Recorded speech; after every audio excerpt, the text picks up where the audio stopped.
AP అల్లర్లపై special investigation team SIT ప్రాథమిక దర్యాప్తు పూర్తి చేసింది. ఏపీలోని పల్నాడు, నరసరావుపేట, తాడిపత్రి, తిరుపతిలో జరిగిన ఘటనలపై సిట్ అధికారులు ముమ్మరంగా దర్యాప్తు జరిపారు. ఈ దర్యాప్తు చేసిన నివేదికను సోమవారం సిట్ అధికారులు డీజీపీ హరీష్ కుమార్ గుప్తాకు అందజేశారు. రాష్ట్రంలో ఎన్నికల రోజు తర్వాత హింసపై సిట్ ప్రాథమిక నివేదిక అందజేసింది. అనంతరం సీఈఓ ఎంకే మీనాకు కేంద్ర ఎన్నికల సంఘానికి సీఎస్ నివేదిక ఇచ్చారు.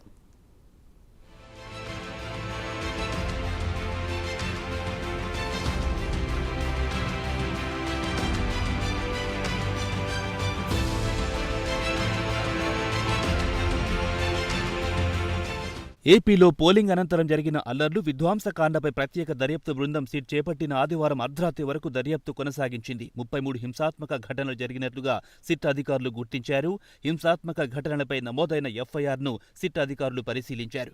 150 పేజీలతో కూడిన సుదీర్ఘ నివేదికను డీజీపీ హరీష్ కుమార్ గుప్తాకు సిట్ చీఫ్ వినీత్ బ్రిజ్లాల్ సమర్పించారు. అలాగే ఎన్నికల సంఘానికి నివేదికనిచ్చారు. మొత్తం 5 అంశాలపై సిట్ అధికారులు ప్రాథమిక దర్యాప్తు చేశారు. డీజీపీని కలిసి సిట్ చీఫ్ వినీత్ బ్రిజ్లాల్ నివేదికను సీఈఓ ఎంకే మీనాకు అందజేశారు. అల్లర్లపై సిట్ నివేదిక అందజేసిన అనంతరం డీజీపీ హరీష్ కుమార్ గుప్తా పలు వివరాలను వెల్లడించారు. దర్యాప్తులో అనేక లోపాలు గుర్తించినట్లు చెప్పారు. నిందితుల అరెస్టుకు ప్రత్యేక బృందాలు ఏర్పాటు చేసినట్లు తెలిపారు. 2 గ్రూపులుగా విడిపోయి కర్రలతో దాడులకు తెగబడ్డారన్నారు. ఈ అల్లర్లను చాలా తీవ్రమైన నేరాలుగా పరిగణిస్తున్నామని చెప్పారు.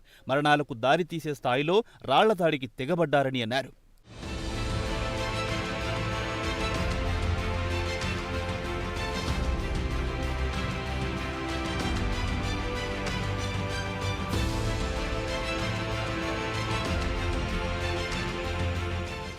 అల్లర్లకు సంబంధించి 150 పేజీలతో ప్రాథమిక నివేదికను డీజీపీకి అందించామని special investigation team chief Vineet Brijlal తెలిపారు. మొత్తం 33 కేసుల వివరాలను డీజీపీ పరిశీలించినట్లు తెలిపారు. దర్యాప్తులో చాలా లోపాలు గుర్తించి సంబంధిత అధికారులకు సరైన ఆదేశాలిచ్చామని తెలిపారు.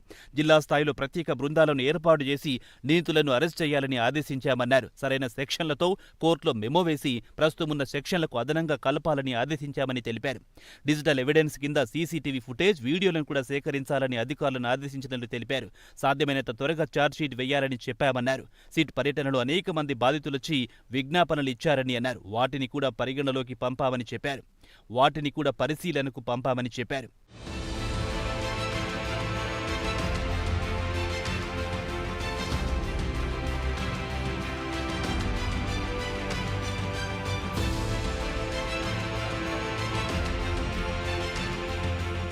మొత్తం 33 కేసుల్లో 1370 మందిని నిందితులుగా చూపారని అన్నారు. ఇందులో 124 మందిని అరెస్ట్ చేయగా 94 మందికి నోటీసులు జారీ చేశామని తెలిపారు. పల్నాడు, తిరుపతి, అనంతపురాల్లో నమోదైన కేసులు, అరెస్టైన వారి వివరాలు, గుర్తించిన వారు తదితర వివరాలను వెల్లడించారు. జరిగిన ఘటనలో తీవ్రమైన నేరాలుగా సిట్ పరిగణించిందని చెప్పారు.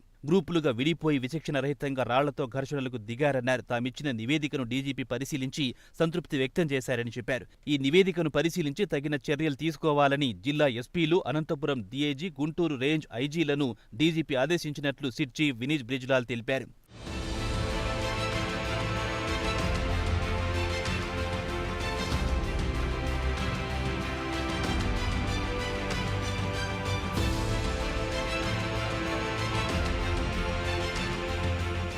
రాష్ట్రంలో చోటు చేసుకున్న పరిణామాలపై సిట్ అధికారులు పంపిన నివేదికపై నిందితుల్లో టెన్షన్ మొదలైనట్లుగా తెలుస్తోంది.